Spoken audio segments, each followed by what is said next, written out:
tutandise kali awo tuba tutandise kali tutandise nzoko okutubira omukyala ayita Olivia ku Fabu studio yawe Makindi ogamba otya omukyala oyo alina kawolo feya bwogenda okwekubya ebifaananyi nga tona kuba bifaananyi basooka kuwa kakeya waliwo ekyuma kya ice cream awo abakyala mwaganya ice cream mugenda ku Fabu studio awo nebiwo okunywa obunyobwa buli awe Makindi era leka nsooke mbasomere enamba ya Fabu ebifaananyi abakuba ebifaananyi ebirungi wano mu Makindi ne mu Kampala n'ebitundu ebiriraanye mu East Africa.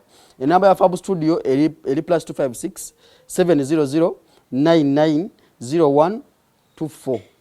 Ojja kuza emabega ogiwulire kuba eno si TV nti ekulese osobola kuza emabega n'ogiwulira.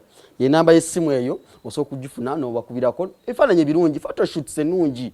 Mmanyi mugaleme ku ebifaananyi bya birthday oli n'akola ekifaananyi nga kiringa kyakwanjula okw'emyaka okwayita Fabu studio bwebokka bakafulu bebifaananyi birungi.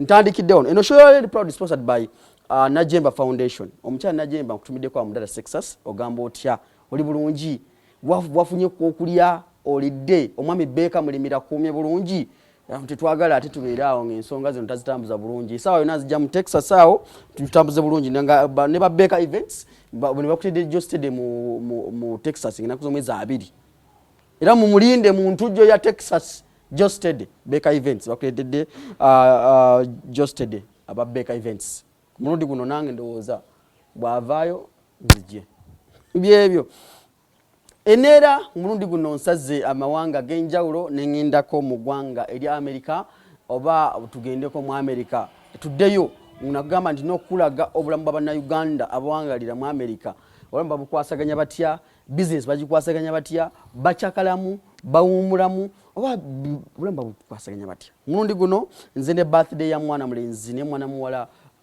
Businje Ivan ne mwana muwala Kengonzi Anna muganda wange bano bazalibwa olunaku lwelumu ba Luganda bazalibwa olunaku lwelumu naye emyaka janjawulo oba taata wawe yakikola atya ne maama mukikola mutya olunaku lwelumu date yemu n'emyaka janjawulo omulenzi bamuzala ku z'omwezi 16 omwezi ogwa July 1977 omuwala Anna yazalibwa ng'ennaku z'omwezi abolengera ku screen yawo omuwala yazalibwa ng'ennaku z'omwezi 16 July 2004 ye muwala ye Anna omulenzi yazalibwa ng'ennaku z'omwezi 16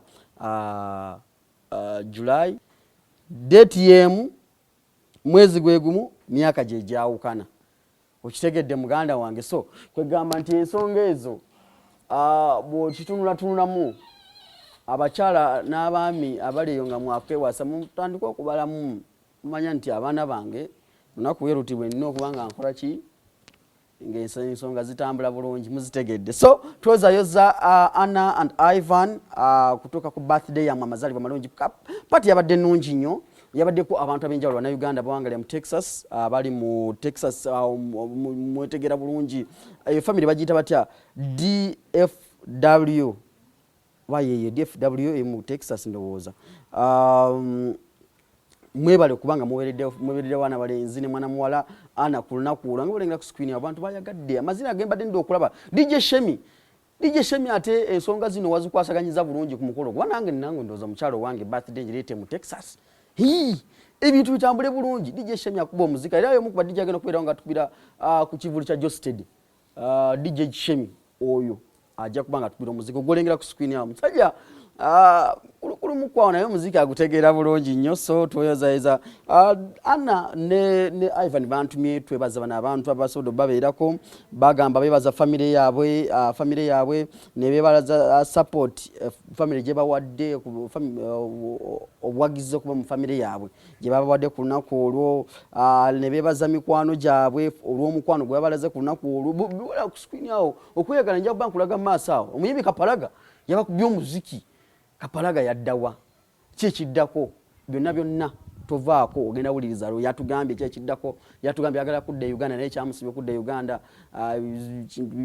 naffe tubiraba nentumbuza ku nsonga y'omuziki gutambula gutya wano mu America n'atambuza omuziki alina n'oluyimbi olupya nagambye nti agenda dutanga waliyo convention ya Nupu ajja kuba lutawo byonna tujja biwulizaawo. Ana ne Ivan Magena Maso ne beebaza mwana mulenzi DJ Shemi ne MC Brian ababaddewo ne ba sisters baabwe ne ba brothers baabwe ab'enjawulo abazze ku lunaku olwo, ne beebaza Grace and Miss Robin Atenyi, ne beebaza old people from DFW, ne beebaza mu Texas Dallas, ne beebaza abantu kuva e Congo, ne beebaza Daddy Ekonia Kisembo, ne beebaza Mam Gertrude Kabahweza, ne beebaza Bannayuganda bonna okuva mu Uganda bonna babebaza okutwaliramu. So birthday yatambudde bwe kansoke kulabe katono olabe ekyabadde ku birthday ne Kapalaga biki byatugambye, yakubye abantu omuziki then na kiki yatugambye ku kye kiddako bino byonna nga biwedde naye nga tubagaliza amazaalibwa onika netwe mu katono nnyo mukoma otova.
Make that love continue and not stop today.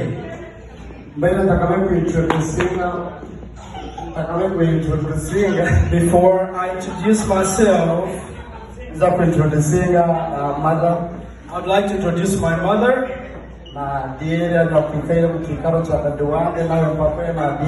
And Adieri that's here on behalf of my dad, Adieri. And my mom, if you haven't heard her name, is Gertruda Kabahweza. Adieri, mamweta Adieri, Yokonia, Adieri. Adieri. So, those are my parents today. And today I turned 45. I turned 45 in the name of Jesus Christ.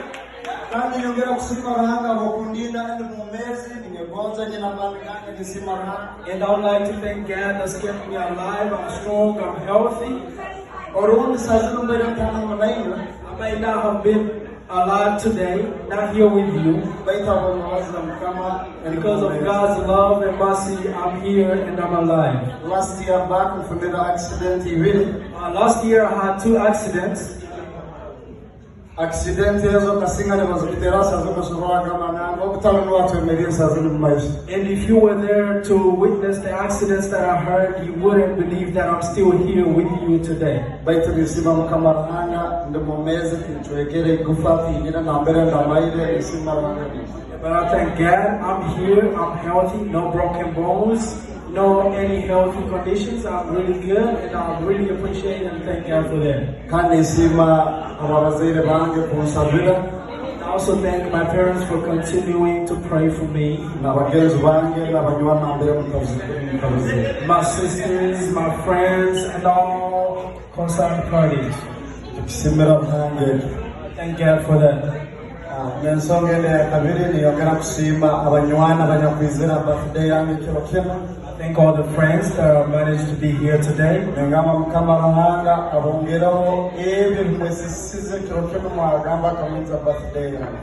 God continue to bless you guys and replace from all your time the sacrifice you gave up to be here. Yongera kusima DJ Shane as well. I would like also to thank DJ Shami and Grace na hambero tabuzire and Grace na mama Teni na iwe ni kusima muno mwebali nywena muvyo and Baba Teni for everything you've done. Amani ganya kimweyere yo magamba kamuze mukabaniza hamananyo atucha mazao ganje. Sacrificing your time and decided to be here and collaborate with us for this day. Ningamba engonzi ezo kutayihama. May you continue that love and not stop. Inyongera kugaruka saidi ya bazaire. I'd like to go back to my parents. Abazaire mwebala muno. My parents, I'm very appreciative. I thank you guys so much. Tingina ko kusoba kushima baitu warhango muguru na manya buri kimchona. There's no way I can appreciate you, but I know God knows. Basamo ekintu ekibi mono kekintu ekibi ekyomwana kurabya mu muzaire tikiro homosi ya mukama. There's no anything. Basamo ekintu kibi ekyokusingayo kekyomwana okurabya mu muzaire tikiro. There's nothing that can make me above my parents or more than my parents. A parent is always a parent. Kandi nyongera gamba mwebala mubesara zanyu. And I'll continue to say thank you for your prayers. Kandi mbagonza muno. I love you so much, Mom. Adieri na mberoli ni kugonza. Adieri, I love you so much. Wange ni kugonza muno. Mom, I love you so much. Weba talimuka na terera esimu nokaguza nika. When I'm not home, you give me a call, ask me where I am. Na nyewe mbayomu ni mbaijuka. And whenever I'm away from home, I think about you guys. I thank my brother. Nisima brother wange Kabila. I would like to thank my big brother Kabila, Na moti mchara na ngarata vizema. plus the wife, right here. So ninyongera kuwasima nenye mwebala wesara zanyu. Thank you guys for all your prayers. Nisima Queenie, my big sis. Queen, my big sister, my one and only. Nyongera kusima muna moti mwebala viyone vyokozeri mwebala kumbera mkuriki mchoro. Thank you, Amoti, for everything you've done for me, for being there for me. Elodi aka Kampaire. Elodi aka Kampaire. Rosie aka Kanahule.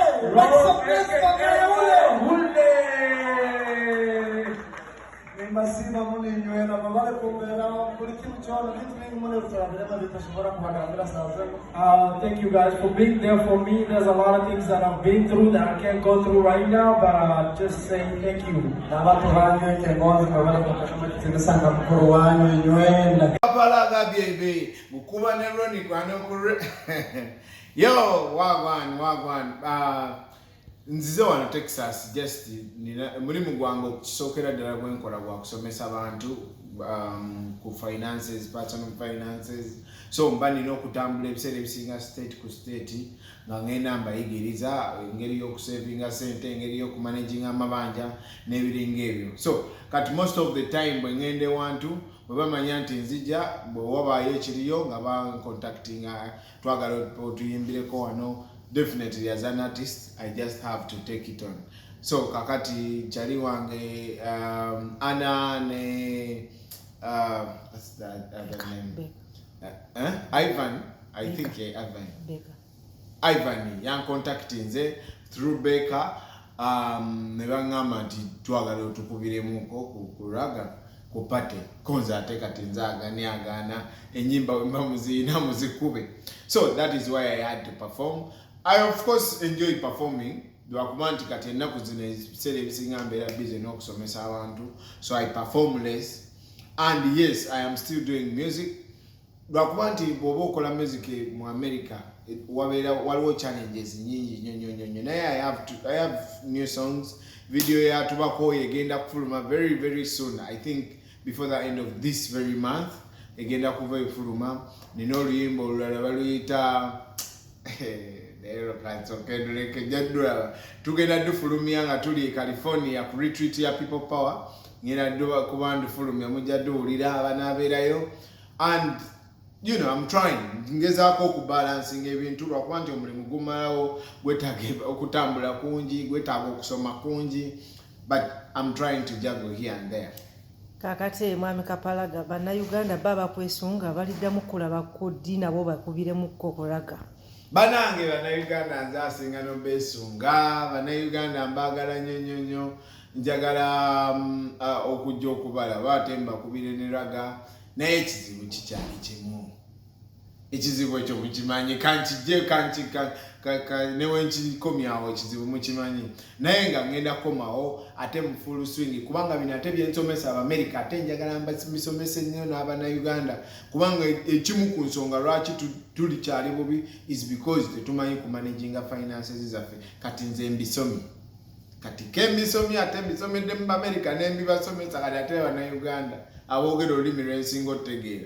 Kati mwe just mubeeraawo kushua nga mumanyi nti ngenda kujja mbibasomese, ngenda kujja mbakubira omuziki. Kyova olaba once in a while ngenda mu studio oba nenkubira Ronnie oba nenkubira David oba neŋŋende wa Rocky nenkolayo akayimba. Enyimba nyingi nnyo zikyali awo zirinze video, naye just time ya video gye nkyagezaako okuyiyayiya wenfunayo time netushootingayo wenfunayo time netushootingayo like that. But definitely wenaakomawo buli kimu ngenda kibagamba, buli kimu ngenda kibakubira, omuziki nja gubakubira paka nti kakati bakwesunga ennyo nti kubanga wajja olina kimu ogenda kuddayo na bibiri. Definitely najja just oli wa music kati ogenda kuddayo ng'oli musomesa. Exactly. Najja ndi muyimbi buyimbi kati ngenda kudda nga ndi financial. Sebonze bampita financial professional mu America wanene era bwe bampa ekitiibwa ne bagamba mukulu financial professional nze.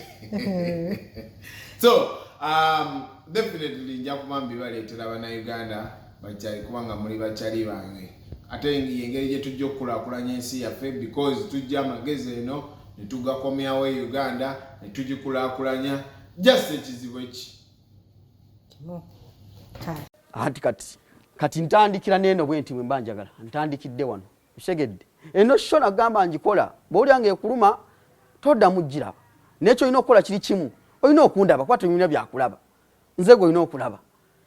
Subscribe nga tenyinga n'akapesa olunteeka ebitakunyumira ng'ogenda obiraba. Kanga wawera gachi okola ki niyo maze okulaba.